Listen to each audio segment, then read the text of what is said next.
بسم اللہ الرحمن الرحیم۔ سابقہ کلپ میں شاہ ولی اللہ رحمہ اللہ تعالیٰ کے علوم پنجگانہ کے اصطلاحی مفہوم کے اعتبار سے کچھ باتیں آپ کے سامنے عرض کی تھی، جس سے ان اصطلاحات سے آپ بخوبی واقف ہو چکے ہوں گے کہ علم الاحکام کیا چیز ہے اور علم المباحثہ کیا ہے اور تذکیر بآلاء اللہ بایام اللہ بالموت و ما بعد الموت، یہ اصطلاحات کیا ہیں اور ان میں کیا بیان کیا جاتا ہے۔ تو اب تھوڑی تفصیل اس میں عرض کرنے کا ارادہ ہے۔ اس میں جو پہلی اصطلاح علم الاحکام، میں نے پہلے بھی عرض کیا کہ علم الاحکام جو ہے وہ اس سے متعلق جتنی بھی بحث ہوتی ہے وہ علم الفقہ میں ہوتی ہے، یعنی فقہ میں، جس کو ہم فقہ کہتے ہیں۔ لفظ فقہ نہیں ہوتا، فقہ ہوتا ہے۔ اور وہ علماء جو اس حوالے سے بحث کرتے ہیں یا کام کرتے ہیں، اس موضوع پر تحقیقات کرتے ہیں، ان کو فقہاء کہا جاتا ہے۔ علماء شریعت بھی کہتے ہیں اور فقہاء بھی نہیں کہا جاتا ہے۔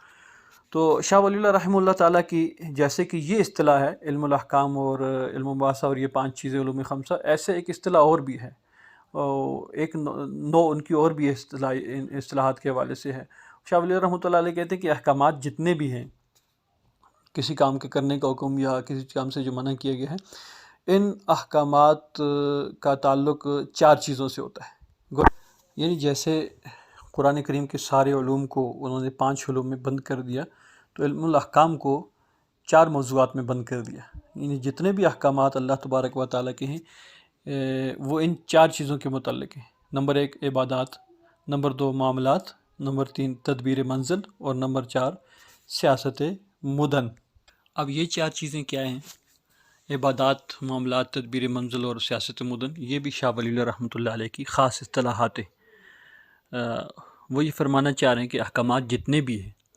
وہ انہی 4 امور کے متعلق ہیں، انہی 4 چیزوں کے متعلق ہیں۔ یعنی جتنے بھی احکامات ہیں یا تو وہ عبادات کے متعلق ہوں گے، یا معاملات کے متعلق، یا تدبیر منزل کے متعلق، یا سیاست مدن کے متعلق۔ اب عبادات میں وہ ساری چیزیں آتی ہیں جو ہم اللہ تبارک و تعالیٰ کی رضا حاصل کرنے کے لیے اللہ کی بندگی کا اظہار کرتے ہوئے ادا کرتے ہیں۔ مثال کے طور پر طہارت سے لے کر حج تک، یعنی طہارت کے احکامات ہیں، بالواسطہ یہ بھی عبادات ہیں، وضو، غسل وغیرہ، تیمم، یہ ساری چیزیں۔ اس کے بعد نماز آ جاتی ہے، پھر نماز کے سارے احکامات وہ اس میں شامل ہیں، اور پھر روزہ ہے، پھر زکوٰۃ ہے، پھر حج ہے۔ یہ جتنے بھی امور عبادت کے طور پر کیے جاتے ہیں، تو یا تو احکامات اس کے متعلق ہوں گے، اور یا اگر عبادات کے متعلق نہیں ہے تو پھر معاملات کے متعلق ہے۔ معاملات یہ ہے کہ ہم مثال کے طور پر انسانوں میں رہتے ہیں تو انسان کے ساتھ ہمارا تعلق ہے،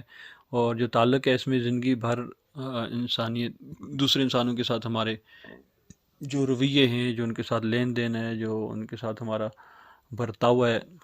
اس میں یہ ساری چیزیں آ جاتی ہیں، نکاح، طلاق، خرید و فروخت، اور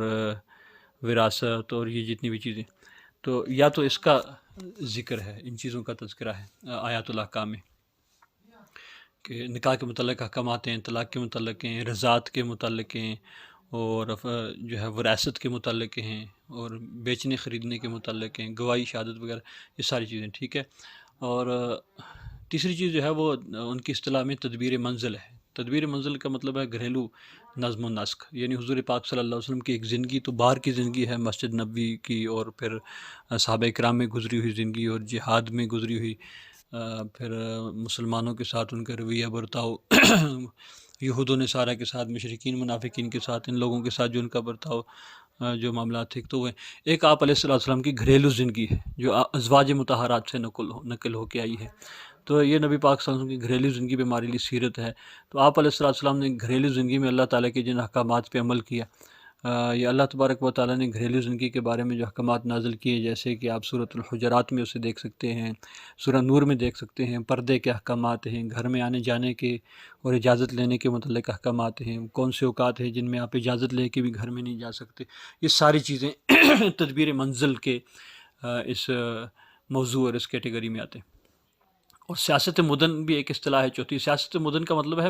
ملکی نظام، انتظامات، یعنی عدالتی نظام کیسا ہونا چاہیے، اور سیاسی نظام کیسا ہونا چاہیے، اور پھر آپ کے جو ہے وہ اندرونی ملک کے داخلی امور جو ہے وہ کیسے ہونے چاہیے، خارجی امور، دوسرے ممالک کے ساتھ آپ کے ملک کے جو معاملات ہیں، اسلامی ممالک کے ساتھ کیسے ہونے چاہیے، غیر مسلم ممالک کے ساتھ کیسے ہونے، یہ ساری چیزیں جو قرآن کریم نے اگر جہاں جہاں اس کے متعلق احکامات نازل ہوئے ہیں تو وہ سیاست مدن میں آئیں گے۔ مختصر یہ کہ علم الاحکام کا تعلق جو ہے وہ 4 طرح کے امور سے ہے۔ آپ اسے نوٹ کر لیں اور خلاصے کے طور پہ پھر آپ تفصیل خود اپنی طرف سے بھی لکھ سکیں گے کہ علم الاحکام کا تعلق جو ہے جن 4 طرح کے امور سے ہے وہ ایک عبادات، نمبر 2 معاملات، نمبر 3 تدبیر منزل، اور نمبر 4 سیاست مدن۔ اور اس میں جو دوسری عام بات یاد رکھنے کی ہے وہ یعنی 2 پوائنٹس میں آپ کو بتا رہا ہوں علم الاحکام کے متعلق۔ ایک تو یہ بتا دیا کہ علم الاحکام قرآن کریم میں جتنی بھی ذکر کیے گئے ہیں وہ ان کا تعلق ان 4 امور سے۔ اور دوسرا عام پوائنٹ یہ ہے کہ قرآن کریم میں علم الاحکام اجمالاً ذکر ہوئے ہیں۔ اجمال کا مطلب ہوتا ہے اختصار، اختصار کا معنی ہوتا ہے مختصر، یعنی قرآن کریم میں احکامات کی تفصیل کہیں بھی نہیں ہے۔ یعنی اقیم الصلاۃ تو کہہ دیا کہ نماز قائم کرو، لیکن نماز کیسے پڑھنی ہے، اس کا طریقہ کار کیا ہے، دن میں کتنی نمازیں فرض ہیں اور کتنی رکعتیں، کس نماز کی کتنی رکعتیں ہیں اور ہم نے کیا کیا پڑھنا ہے، یہ ساری تفصیلات قرآن میں کہیں بھی آپ کو نہیں ملیں گی۔ پھر قرآن کریم میں حکم تو مل گیا کہ آتو الزکوٰۃ، زکوٰۃ ادا کرو، لیکن زکوٰۃ کا نصاب کیا ہے، کتنے پیسے ہوں گے تو زکوٰۃ فرض ہے، ان میں سے کتنی نکالنی ہے، دینی کس کو ہے، اور جن کو دینی ہے ان کی ساری تفصیلات، یہ چیزیں قرآن کریم میں آپ کو کہیں بھی نہیں ملیں گی۔ پھر روزے کا حکم بھی اللہ تبارک و تعالیٰ نے قرآن کریم میں دے دیا کہ یا ایھا الذین آمنوا کتب علیکم الصیام کما کتب علی الذین من قبلکم لعلکم تتقون۔ تو اس میں روزے کا حکم ہے، لیکن روزے کے متعلق تفصیلات، کن چیزوں سے روزہ ٹوٹ جاتا ہے، کن چیزوں کا خیال رکھنا پڑتا ہے روزے میں، روزے کی فضیلتیں کیا ہے، یہ ساری تفصیلات اس میں ذکر نہیں ہے۔ حج کا حکم جو ہے اللہ تبارک و تعالیٰ نے قرآن کریم میں دے دیا، لیکن اس میں ڈیٹیلز نہیں ہیں۔ تو یہ اہم پوائنٹ ہے، اس میں آپ بڑی تفصیل سے لکھ سکتے ہیں، پڑھ سکتے ہیں، سن سکتے، سنا سکتے ہیں کہ علم الاحکام قرآن کریم میں اجمالاً ذکر ہیں۔ تفصیل کہاں ہے؟ تفصیل آپ علیہ الصلوۃ والسلام کی زندگی ہے، ساری کی ساری زندگی، نبی پاک صلی اللہ علیہ وسلم کی ساری سیرت، آپ علیہ الصلوۃ والسلام کا زندگی بھر کا کردار، یہ قرآن پاک کی عملی تفسیر ہے۔ تو یعنی قرآن کریم میں جتنے بھی احکامات ذکر کیے گئے ہیں وہ مختصر ہیں، اجمال کے ساتھ ذکر ہیں۔ اس کی تفصیل آپ علیہ السلام نے یا تو زبان سے بیان فرمائی، اسے قولی حدیث کہتے ہیں، اپنے قول کے ذریعے سے وضاحت فرما دی، یا آپ علیہ السلام نے عمل کر کے دکھایا، اسے عملی حدیث کہتے ہیں، اسے ہم سنت بھی کہتے ہیں۔ تو اپنی عمل سے، اپنی سنت یا حدیث کے ذریعے سے آپ علیہ السلام نے امت کو قرآن پاک کی تفسیر جو بیان کیا، اس میں علم الاحکام بالخصوص وضو کا طریقہ، غسل کا طریقہ، تیمم کا طریقہ، نماز کا طریقہ، روزے کا اور حج کا طریقہ اور زکوٰۃ کے تفصیلی احکامات، یہ سارے۔ تو علم الاحکام جو ہے وہ اس میں 2 عام پوائنٹس ہیں۔ ایک یہ کہ علم الاحکام کا تعلق 4 چیزوں سے ہے، عبادات، اور دوسری چیز ہے معاملات، تیسری چیز تدبیر منزل، اور چوتھی چیز سیاست مدنیہ یا سیاست مدن۔ اور علم الاحکام سے متعلق دوسرا جو اہم پوائنٹ ہے وہ یہ ہے کہ قرآن کریم میں علم الاحکام اجمالاً ذکر ہوئے ہیں، اور اس کی تفصیل حضور پاک صلی اللہ علیہ وسلم کی زندگی ہے، آپ علیہ السلام کی سیرت ہے۔ جو سر بسر ہے کلام ربی، وہ میرے آقا کی زندگی ہے۔ یعنی جو قرآن کریم کا، جو اللہ تعالیٰ کا کلام ہے قرآن کریم کی صورت میں، وہ سارے کا سارا میرے نبی صلی اللہ علیہ وسلم کی زندگی ہے، اس کی تفصیل ایک عملی نمونہ۔ اور دوسری جو اصطلاح ہے علم المباحثہ۔ علم المباحثہ یا اس کو علم المجادلہ کہہ لیں یا علم المناظرہ کہہ لیں، اس میں 4 طرح کے گروہوں سے بحث کی گئی ہے۔ پہلے تو آپ یہ سمجھیں کہ یہ بحث ہے کس طرح کی، یعنی کس طرح کا مناظرہ کیا گیا، کس طرح کی بحث کی گئی ہے۔ اس میں 2 پوائنٹس ہیں جو آپ کی کتاب میں بھی ذکر کیے گئے۔ ایک پوائنٹ یہ ہے کہ وہ جو باطل گروہ ہیں، یہود، نصارہ، مشرکین، منافقین، آگے میں بتاؤں گا کہ یہ کون لوگ ہیں، ان باطل گروہوں کے غلط اور باطل عقیدے ذکر کیے گئے اور اس کی برائی ذکر کی گئی ہے، اور تاکہ لوگوں کے دل میں نفرت پیدا ہو کہ یہ گروہ بھی باطل ہیں، ان کا یہ عقیدہ بھی باطل ہے، اور ان کے غلط عقیدے میں یہ خرابی ہے اور یہ اس میں نقص ہے۔ اور دوسرا پوائنٹ یہ ہے کہ ان لوگوں نے جو اعتراض کیے اسلام پر، یا ان کے ذہن میں جو اشکالات آئے، ان کے ذہن میں جو جو رکاوٹیں تھیں اسلام قبول کرنے میں، کہ جی یہ کیسے ہو سکتا ہے کہ ایک پیغمبر ہم ہی میں سے اٹھ کر ایک انسان وہ پیغمبری کا دعویٰ کر لے، جی یہ کیسے ہو سکتا ہے کہ ایک انسان جو ہے وہ ہمارے سامنے ایک کلام پڑھے اور پھر وہ کہے کہ یہ اللہ کا کلام ہے، حالانکہ اللہ کی طرف سے اترتا ہوا نہ ہمیں دکھائی دیتا ہے، نہ کوئی فرشتہ نظر آتا ہے۔ مجھے یہ کیسے ہو سکتا ہے کہ انسان مر جائے اور مرنے کے بعد ہم دیکھتے ہیں کہ وہ مٹی میں مل جاتا ہے اور خاک ہو جاتا ہے، وہ دوبارہ کیسے زندہ ہوگا، یہ کیسے ممکن ہے؟ یعنی اس طرح کی ان کی شبہات، انہیں شبہات کہا جاتا ہے۔ تو شبہات بھی کہا جاتا ہے، ان کو اشکالات بھی کہا جاتا ہے۔ اشکالات مشکل سے ہے کہ جو سمجھنے میں مشکل پیش آ رہی ہے، اور شبہات شبہ سے ہے، یعنی شبہ ہو رہا ہے کہ یہ پتہ نہیں سچ ہے یا جھوٹ ہے۔ تو اسلام کے بارے میں، اسلامی تعلیمات کے بارے میں، اسلامی احکامات کے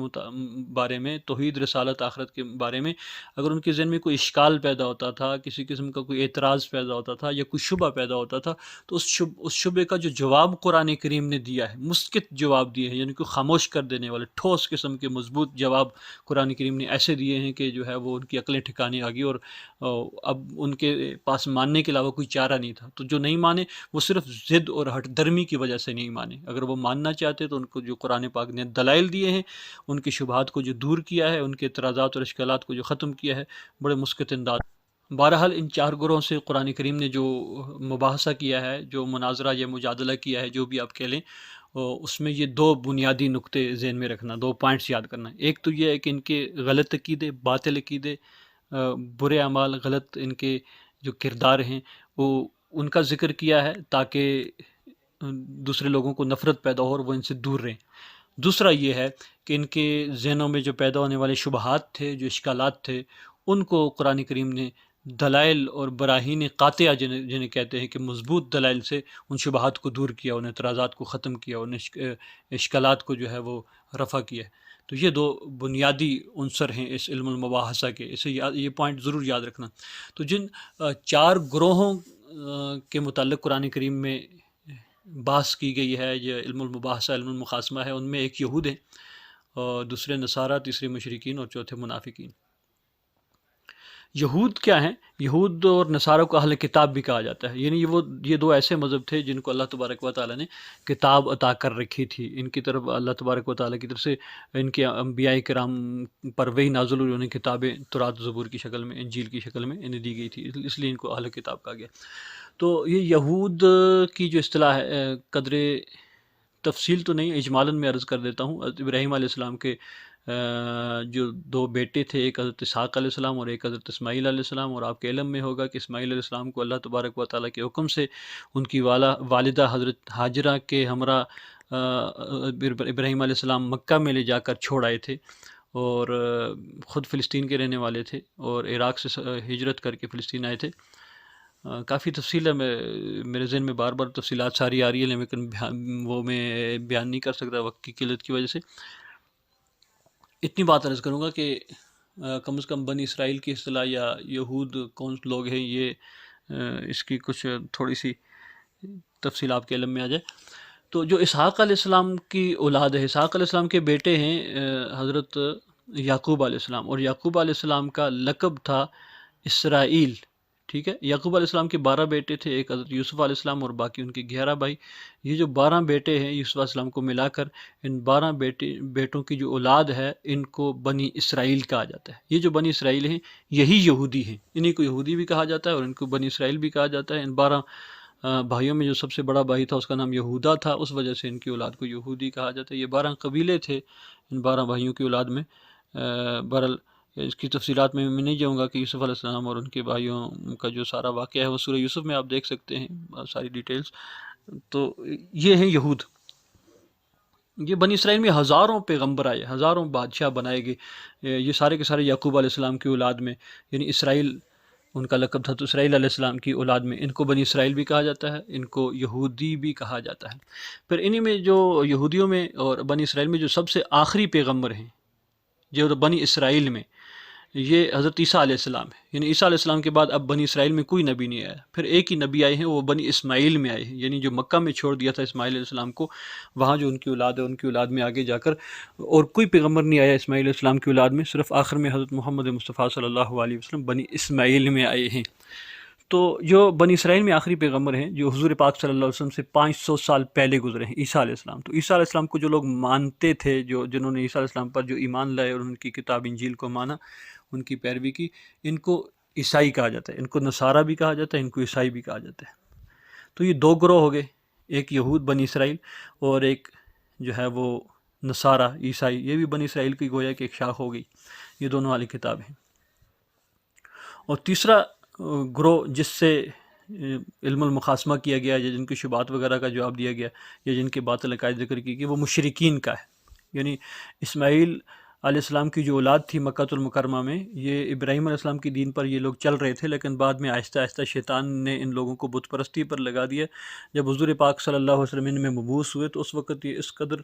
بت پرستی میں گر چکے تھے کہ انہوں نے خانہ کعبہ بیت اللہ جو ابراہیم علیہ السلام اور اسماعیل علیہ السلام نے تعمیر کیا تھا، اس میں بھی 360 بت رکھے ہوئے تھے جن کی یہ پوجتے تھے.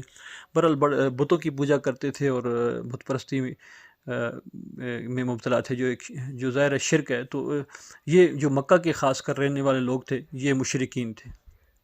مکہ میں قرآن کریم جو نازل ہوا زیادہ تر مشرکین کے ساتھ اس قرآن کے ذریعے سے مخاصمہ مجادلہ ہے. اور مدینہ میں بھی جو مرکزی دو قبیلے تھے، اوس خزرج، یہ دونوں مشرکین تھے. اور مدینہ میں 5 بڑے قبیلے تھے، یاد رکھیں. یہ مرکز میں یہ 2 تھے، اوس خزرج، یہ دونوں مشرکین کے تھے. اور مضافات میں یعنی مدینہ کے ارد گرد 3 بڑے قبیلے تھے، بنو قینقاع، بنو قریظہ اور بنو نذیر. یہ تینوں یہودیوں کے تھے اور مالی طور پر یہ یہودیوں کے قبیلے زیادہ مضبوط تھے. تو یہ 5 بڑے قبیلے. تو 2 قبیلے مدینہ میں بھی مشرکین کے تھے اور مکہ میں تو تھے ہی سارے مشرک. یہ تیسرا گروہ ہے مشرکین کا. اور چوتھا گروہ منافقین کا ہے. حضور پاک صلی اللہ علیہ وسلم جب ہجرت فرما کر مدینہ تشریف لے گئے تو مدینہ المنورہ میں بہت سے لوگ یہودیوں میں سے بھی اور مشرکین میں سے بھی ایسے تھے جو بظاہر تو مسلمان ہو گئے تھے، کلمہ پڑھ لیا تھا، لیکن دل میں ان کے کفر چھپا ہوا تھا. اور وہ بظاہر کلمہ پڑھنے کا مقصد اسلام کو نقصان پہنچانا تھا کہ ظاہری طور پر مسلمانوں سے مل گئے، نمازوں میں بھی مسلمانوں کے ساتھ شریک ہوتے تھے، مسلمانوں کی مجلسوں میں بھی شریک ہوتے تھے، لیکن اندر سے چونکہ دل سے وہ کافر تھے اور اسلام مخالف تھے اور ان اسلام کے خلاف طرح طرح کی سازشیں کرتے تھے. قرآن کریم میں بڑی تفصیل سے منافقین کا ذکر ہے. جو آپ قرآن مجید کا ترجمہ اور تفسیر اگر پڑھیں تو آپ منافقین کی ساری تفصیلات سے واقف ہو جائیں گے. تو یہ 4 طرح کے گروہ ہیں: یہود، نصارہ، مشرکین اور منافقین. ان لوگوں نے جو اسلام پر اعتراض کیے، ان اعتراضات کے جوابات، اور ان لوگوں کے ذہنوں میں جو اشکالات ہیں ان اشکالات کا جواب، اور انہیں جو ہے وہ مشکلیں پیش آ رہی تھی، مطلب جسے کہتے ہیں تو شبہ یا شبہات، یا یہ جو ان کی شبہات تھے اسلام کے بارے میں، اسلامی احکامات کے متعلق، ان شبہات کا ازالہ، یہ سارے کا سارا جن آیات کے ذریعے سے کیا گیا، وہ آیات علم المباحثہ میں آتی ہیں یا علم المقاسمہ میں آتی ہیں. جہاں جہاں یہود کی گمراہیاں، مشرکین کی گمراہیاں، عیسائیوں کی جو ہے وہ تثلیث کا عقیدہ، ان کی گمراہیاں، منافقین کی سازشیں ذکر ہیں، تو وہ ساری آیات جو ہے وہ علم المباحثہ میں آئیں گی. ٹھیک ہے. تو اب اس میں تفصیلات میں ہم نہیں جائیں گے کہ وہ کون کون سی آیات ہیں. ظاہر کتنی آیات ہیں جن میں اللہ تبارک و تعالیٰ نے شرک کی نفی کی اور شرک کی خرابیاں بیان کی اور توحید کا ذکر، اس کے مقابلے میں شرک اور شرک کی خرابیاں، اور پھر مشرکین کی طرف سے یہ اعتراض کے مرنے کے بعد زندگی کیسے اور کیسے زندہ کیا جائے گا، پھر اس کا اللہ تبارک و تعالیٰ نے کس انداز میں جواب دیا. سورہ یاسین کے بالکل آخری صفحے، آخری رکوع میں یہ چیزیں موجود ہیں، اس میں آپ مطالعہ کر سکتے ہیں. پھر اس کے بعد یہود و نصارہ کی جو خرابیاں تھیں، مثال کے طور پر یہودیوں نے اپنی کتاب تورات میں طرح کا تحریف کر دی تھی، اس میں رد و بدل کر لیا تھا. کوئی امیر لوگ ہوتے، بڑے لوگ ہوتے، اس کے لیے الگ حکم اس کو بدل کے پیش کرتے، غریبوں کے لیے حکم تبدیل کر دیتے تھے، اور بہت ساری تبدیلیاں یعنی انہوں نے تبدیلیاں کر رکھی تھی اپنی کتاب میں. اس طرح عیسائیوں نے جو ہے وہ تثلیث کا عقیدہ اکانی میں ثلاثہ والا بنایا ہوا تھا، یعنی نعوذ باللہ ان کا یہ عقیدہ تھا کہ اللہ تبارک و تعالیٰ جو ہے وہ ان کا یہ عقیدہ تھا کہ تین عناصر مل کر خدا بنتا ہے یا اللہ بنتا ہے. وہ یہ کہتے تھے کہ اللہ تعالیٰ بھی اور عیسیٰ علیہ السلام بھی اور عیسیٰ علیہ السلام کی والدہ مریم، یہ تینوں مل کر جو ہے وہ خدا ہیں. خدا ایک نہیں ہے بلکہ 3 ہیں، اور تینوں کا مجموعہ جو ہے یہ مل کر الہ بنتا ہے، خدا بنتا ہے یا اللہ بنتا ہے. جو بھی برحال ایک ان کا ایک باطل عقیدہ تھا جس میں وہ عیسیٰ علیہ السلام کو نعوذ باللہ بعض عیسائی تو اللہ تعالیٰ کا بیٹا کہتے تھے اور مختلف اس طرح کے قائد. پھر اور منافقین تو آپ کو معلوم ہے کہ انہوں نے اسلام کے خلاف کتنی سازشیں کی. جب کوئی مشکل پیش آ جاتی تھی، جب اسلام آسانیاں ہوتی، مال غنیمت آ جاتا ہے، تقسیم اور ہوتا، مسلمانوں کو خوشی ملتی، تو وہ مسلمانوں کے ساتھ ہو جاتے، اور کہیں کوئی مشکل پیش آتی، جہاد میں جانا پڑتا یا کوئی مشقت والا کام ہوتا تو وہاں وہ کافروں کے ساتھ ہو جاتے. تو اس طرح کے ان کے 2 رخوں میں چلتے تھے، ذوالوجہین تھے، 2 چہروں والے. ان کی وہ خرابیاں ساری، ان کی سازشیں کھول کر اللہ تبارک و تعالیٰ نے قرآن کریم کی آیات کے ذریعے سے واضح کی. تو یہ بہت سی تفصیلات آپ کی کتاب میں موجود ہیں، وہاں آپ جو ہے اسی عنوان کے تحت جو چیزیں لکھی ہوئی ہیں مثالیں آپ وہاں سے اخذ کریں۔ اگر یہاں میں مثالیں بھی دینا شروع کر دوں گا، آیات بھی پیش کرنا شروع کر دوں گا تو یہ کافی تفصیل ہو جائے گی۔ میری کوشش یہ ہے کہ مختصراً خاکہ آپ کے ذہن میں آ جائے، تفصیلات آپ جو ہے وہ کتاب سے بھی دیکھ سکتے ہیں اور مثالیں وہاں سے بھی اخذ کر سکتے ہیں۔ پھر اس کے بعد جو تین اصطلاحات ہیں، تذکیر والی، تذکیر بآلاء اللہ، تذکیر بایام اللہ، تذکیر بالموت وما بعد الموت، بالکل واضح ہیں۔ ان تذکیر جو آلاء اللہ ہیں، اس میں اللہ تبارک و تعالیٰ کی قدرت کے کرشمے جگہ جگہ قرآن کریم کی آیات آپ کو ملتی ہیں کہ اللہ تعالیٰ نے زمین و آسمان کو پیدا کیا، دن رات کا نظام، سورج چاند ستاروں کا نظام، یہ ساری اللہ کی قدرتیں بھی ہیں، اللہ کی طاقت کا اظہار بھی اس میں ہوتا ہے، اور اللہ تبارک و تعالیٰ کی نعمتیں بھی ہیں، یہ ساری کی ساری انسان کے لیے۔ پھر اللہ تعالیٰ کی ذات کے متعلق جتنے بھی تذکرے ہیں، پھر اللہ تعالیٰ کی صفات جہاں جہاں قرآن کریم میں ذکر ہوئی ہیں، اور جو ان اللہ علی کل شیء قدیر، کہ اللہ ہر چیز پر قادر ہے۔ انما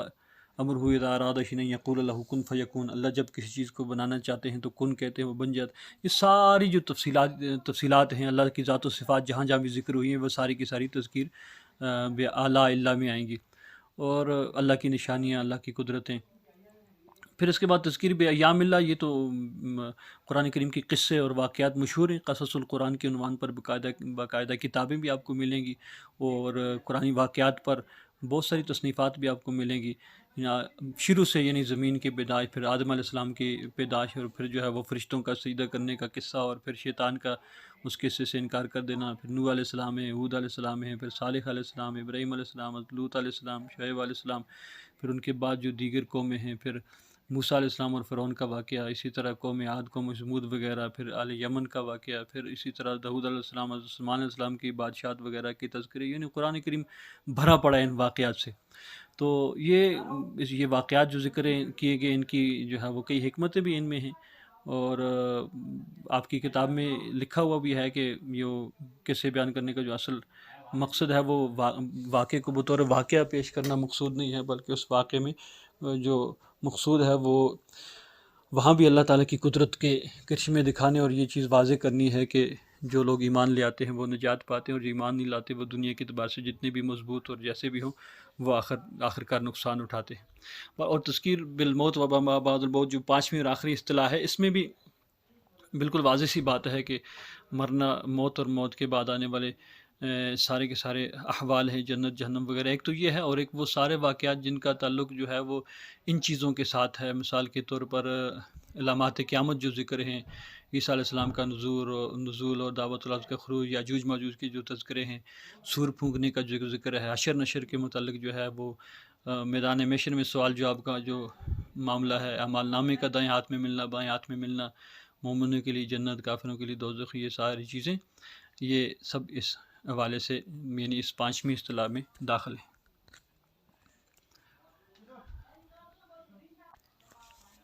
اب خلاصہ ساری بات کا یہ ہے کہ شاہ ولی اللہ رحمۃ اللہ علیہ کی جو پانچ اصطلاحات، علم الاحکام، علم المخاصمہ، تذکیر بآلاء اللہ، تذکیر بایام اللہ،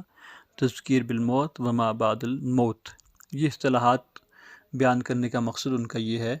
کہ قرآن کریم کی سارے علوم ان پانچ امور میں بند ہیں، اور کوئی بھی آیت ان سے خارج نہیں ہے۔ ہر آیت کا تعلق یا تو علم الاحکام سے ہوگا، اگر وہ احکام سے متعلق نہیں ہے تو علم المباحثہ سے متعلق ہوگی، اس سے متعلق نہیں ہے تو بآلاء اللہ، بایام اللہ، یا بالموت وما بعد الموت سے متعلق ہوگی۔ اور یہ بڑی ایک کیا کہتے ہیں اس کو، منفرد سی اصطلاح ہے، جو شاہ ولی اللہ رحمۃ اللہ علیہ سے قبل اسلاف میں کہیں بھی یہ چیز نہیں ملتی، یہ ان کا ایک منفرد کارنامہ ہے، اور بہترین خلاصہ انہوں نے قرآن کریم کا نکالا ہے، ان کی ایک مخصوص جو ہے وہ کیا کہتے ہیں اس کو، تحقیق ہے۔ اور امید ہے کہ آپ کو ان اصطلاحات کا خلاصہ بھی سمجھ آ گیا ہوگا، اور آپ اس میں یعنی اب کسی بھی طرح کا سوال اس علوم پنجگانہ کے حوالے سے آ جائے کہیں بھی کسی امتحان میں، تو آپ ہر موضوع پر تفصیلاً لکھ سکیں گے۔ اور میں نے تو اشارہ کیا ہے، میں نے تو ایک خاکہ بتایا ہے، اور میں نے آپ کا ذہن اس طرف متوجہ کیا ہے۔ اب تفصیلات کیا ہیں وہ آپ نے اپنے ذہن سے لکھنی ہے۔ مثال کے طور پر سوال یہ آتا ہے کہ علوم پنجگانہ کیا ہیں، اور علم الاحکام کے متعلق تفصیل سے لکھیں، تو آپ لکھیں گے علوم پنجگانہ یہ ہیں، اور علم الاحکام کیا ہیں، پھر آپ علم الاحکام میں پوری تفصیل میں فقہ میں جتنی بھی چیزیں ہیں، طہارت، نماز، روزہ، حج، زکوٰۃ، معاملات، نکاح، اور طلاق اور اس کے بعد وراثت، اور یہ ساری تفصیلات آپ اس میں لکھ سکتے ہیں آرام سے۔ اگر آپ سے سوال ہوتا ہے کہ مطلب یہ کہ علوم پنجگانہ کے بارے میں لکھیں اور اس میں علم المباحثہ میں اس کی تفصیل بیان کریں، تو علم المباحثہ میں آپ پوری ڈیٹیل رکھ سکتے ہیں یہ چاروں گروہوں کے متعلق اور ان کی تفصیلات، پھر یہ بھی ایام اللہ بعلاء اللہ بالموت و ما بعد الموت، کسی کے متعلق بھی اگر تفصیل پوچھی جائے تو وہ تفصیل اپنے ذہن سے آپ خود بھی بنا سکتے ہیں اور خود اسے تفصیل سے لکھ بھی سکتے ہیں۔ جب خاکہ ذہن میں ہوتا ہے تو تفصیلات انسان خود بھی بنا سکتا ہے۔